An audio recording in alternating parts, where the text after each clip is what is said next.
आज का टॉपिक है अधिगम के सिद्धांत। अधिगम के सिद्धांतों को दो भाग में बांटा जा सकता है। पहला अधिगम के साहचर्य सिद्धांत, दूसरा अधिगम के ज्ञानात्मक क्षेत्र के सिद्धांत।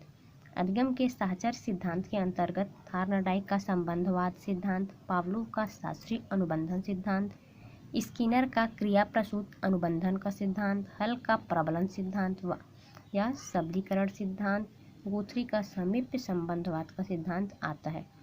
वह अधिगम के ज्ञानात्मक क्षेत्र के सिद्धांत के अंतर्गत कार्ल रोजर्स का व्यक्ति केंद्रित सिद्धांत, मैस्लो का अभिप्रेरणा सिद्धांत, कुर्ट लेविन का क्षेत्र सिद्धांत, पियाजे का संज्ञानात्मक विकास का सिद्धांत आता है। अधिगम के सिद्धांत के अंतर्गत हम देखते हैं पहला सिद्धांत। इसमें हम देखते हैं थार्नडाइक का अधिगम सिद्धांत। E.L. थार्नडाइक ने अपनी पुस्तक एनिमल इंटेलिजेंस 1898 में अधिगम संबंधी सिद्धांत प्रस्तुत किया। थार्नडाइक ने उद्दीपन व अनुक्रिया के मध्य संबंध स्थापित किया। इनके सिद्धांत को उद्दीपन अनुक्रिया सिद्धांत कहा जाता है। थार्नडाइक ने अनुक्रिया के लिए उद्दीपन को आवश्यक माना है। अधिगमकर्ता किसी उद्दीपन के कारण अनुक्रिया करता है। थार्नडाइक का सिद्धांत प्रयास एवं त्रुटि के सिद्धांत के रूप में जाना जाता है। प्रयास व त्रुटि के सिद्धांत के प्रवर्तक थार्नडाइक ने एक प्रयोग के माध्यम से इसे प्रूव किया है। थार्नडाइक ने एक भूखी बिल्ली को पिंजरे में बंद करके प्रयोग किया। पिंजरे को पहेली पेटी या पजल बॉक्स कहा गया। इस पिंजरे के बाहर मछली रखी गई। भूखी बिल्ली पिंजरे के बाहर रखी मछली का टुकड़ा प्राप्त करने हेतु पिंजरे से बाहर आने के अनेक प्रयास करता है। पिंजरे के दरवाजे को रस्सी की सहायता से बंद किया गया था। जैसे ही बिल्ली का पंजा रस्सी पर पड़ा, पिंजरे का दरवाजा खुल गया और बिल्ली मछली को प्राप्त कर पाया। इस प्रकार प्रारंभिक प्रयास में बिल्ली दरवाजा खोलने में अधिक त्रुटि कर रही थी। आगे के प्रयास में बिल्ली के द्वारा की जाने वाली त्रुटि में कमी आने लगी। एक समय ऐसा आया जिसमें बिल्ली पिंजरे में जाते ही डोरी की सहायता से पिंजरा खोलने में सक्षम हो गया और मछली प्राप्त कर पाया। थार्नडाइक ने स्पष्ट किया कि निरंतर प्रयास से निरर्थक प्रयास या त्रुटि में कमी आती है। थार्नडाइक के अनुसार उद्दीपक के प्रति सही अनुक्रिया के साथ संबंध स्थापित करना आवश्यक है। बिल्ली के समान ही बालक भी चलना, जूते पहनना, चम्मच से खाना इत्यादि व वयस्क लोग भी ड्राइविंग, टेनिस खेलना, क्रिकेट खेलना, टाई के गांठ बांधना इसी सिद्धांत के अनुसार सीखते हैं। अधिगम का नेक्स्ट सिद्धांत है पावलोव का शास्त्रीय अनुबंधन सिद्धांत। पावलोव का अनुबंध संबंधी सिद्धांत अनुबंधन पर आधारित है। इस सिद्धांत के प्रतिपादक I.P. पावलोव है। पावलोव मूलतः शरीर वैज्ञानिक या फिजियोलॉजिस्ट थे। इन्होंने सन 1904 में पाचन क्रिया पर अध्ययन किया। इस अध्ययन हेतु इन्हें नोबेल पुरस्कार प्रदान किया गया था। पावलोव ने कुत्ते की लार टपकने का अध्ययन किया। भोजन और लार का सीधा संबंध होता है, लेकिन जब पावलोव ने देखा कि कुत्ते का लार केवल भोजन के आने की आहट से या संकेत मात्र से भी निकल रही है, इसी घटना के आधार पर इन्होंने अधिगम संबंधी सिद्धांत प्रतिपादित किया। इनके सिद्धांत कुत्तों को शास्त्रीय अनुबंधन के नाम से जाना जाता है। पावलोव ने इस सिद्धांत की व्याख्या इस प्रकार की है। पावलोव ने अधिगम संबंधी प्रयोग कुत्ते पर किया। इन्होंने कुत्ते की लार ग्रंथि को पाइप के माध्यम से जोड़ा। पाइप के माध्यम से कुत्ते की लार गिरने का अध्ययन किया। कुत्ते को प्रतिदिन एक निश्चित समय पर भोजन प्रदान किया जाने लगा। भोजन को देखकर कुत्ते की लार का टपकना एक स्वाभाविक प्रक्रिया थी। पावलोव ने प्रयोग के दौरान कुत्ते को भोजन प्रदान करने के पूर्व घंटी बजाया। पहले घंटी बजाया गया, फिर भोजन प्रदान किया गया।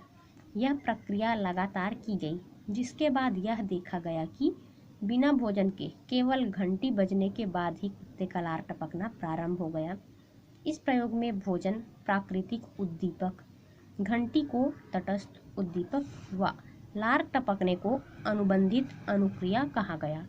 पावलोव ने स्पष्ट किया कि अधिगम की प्रक्रिया तटस्थ उद्दीपक व अनुबंधित अनुक्रिया के मध्य साहचर्य या अनुबंधन के माध्यम से होता है।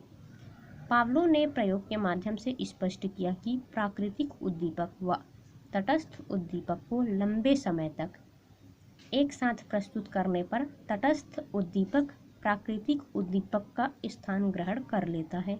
यह भी पाया कि यह अनुबंधन लंबे समय तक नहीं चलता, इसके लिए निरंतर अभ्यास की आवश्यकता होती है।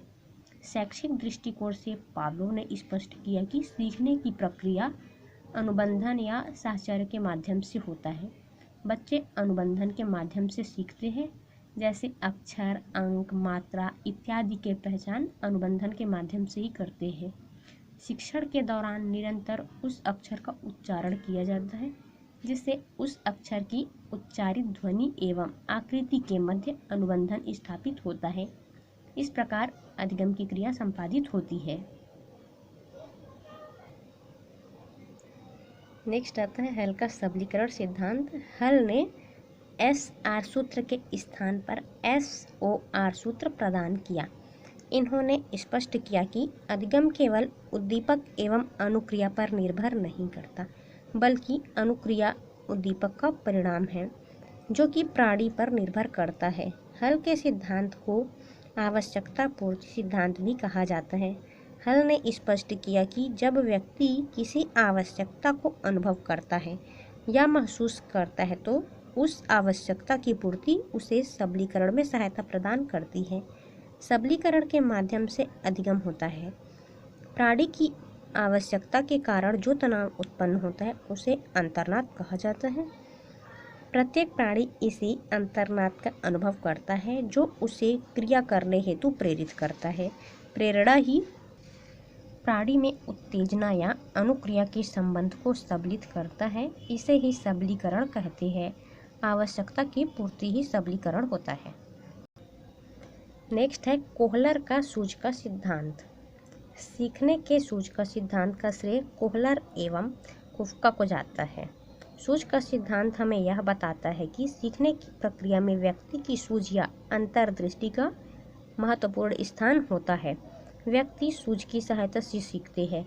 जब व्यक्ति के समक्ष कोई समस्या उत्पन्न होती है, तो उसके दिमाग में अचानक ही कोई हल या समाधान उत्पन्न होता है। यह सूझ का महत्वपूर्ण स्थान होता है। एकाएक दिमाग में आने वाली तरकीब को सूझ कहा गया है।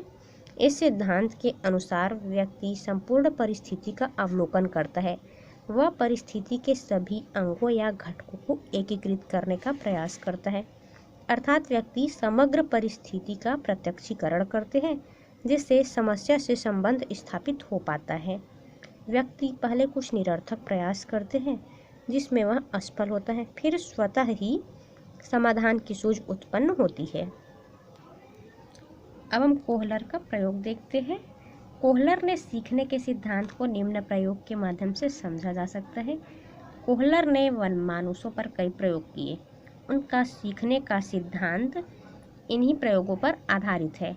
कोहलर ने एक ऐसे वनमानुष का चुनाव किया जो अन्य से अधिक बुद्धिमान था। उसका नाम सुल्तान रखा। अपने प्रयोग में कोहलर ने वनमानुष को एक पिंजरे में बंद कर दिया। वह पिंजरे के बाहर केले तथा पिंजरे के अंदर एक छड़ी रख दी। वनमानुष ने पहले तो केले को हाथ से प्राप्त करने का प्रयास किया। असफल होने पर उसने छड़ी के माध्यम से केले को हासिल करने का प्रयास किया और सफल हो गया। दूसरी अवस्था में उसी पिंजरे में दो ऐसी छड़ी रखी जिसे आपस में जोड़ा जा सकता था और केले उस छड़ी को जोड़कर ही प्राप्त किए जा सकते थे। जब एक छड़ी से केले प्राप्त नहीं हुए, तो वनमानुष ने दोनों छड़ी को आपस में जोड़ने का प्रयास किया, जिसके बाद वह केले प्राप्त कर सका। कोहलर ने छड़ी के अलावा बॉक्स वाला प्रयोग भी किया, जिसमें वनमानुष को एक पिंजरे में बंद किया और छत से केले को लटका दिया गया तथा पिंजरे में कुछ ऐसे बॉक्स रख दिए गए जिसको एक के ऊपर एक रखकर केले तक पहुंचा जा सकता था। केले इतनी ऊंचाई पर थे कि उसे बिना किसी सहायता के प्राप्त करना कठिन था। पहले वनमानुष ने केले को प्राप्त करने का प्रयास किया, लेकिन जब काफ़ी समय तक असफल रहा तो उन बॉक्स को एक के ऊपर एक रखकर केले को प्राप्त करने का प्रयास किया, जिसमें वह सफल हो गया। कोहलर ने स्पष्ट किया कि व्यक्ति इसी प्रकार अपनी सूझ या अंतर्दृष्टि का प्रयोग कर सीखता है जो परिस्थितियों की समग्रता के अवलोकन एवं प्रत्यक्षीकरण पर आधारित है।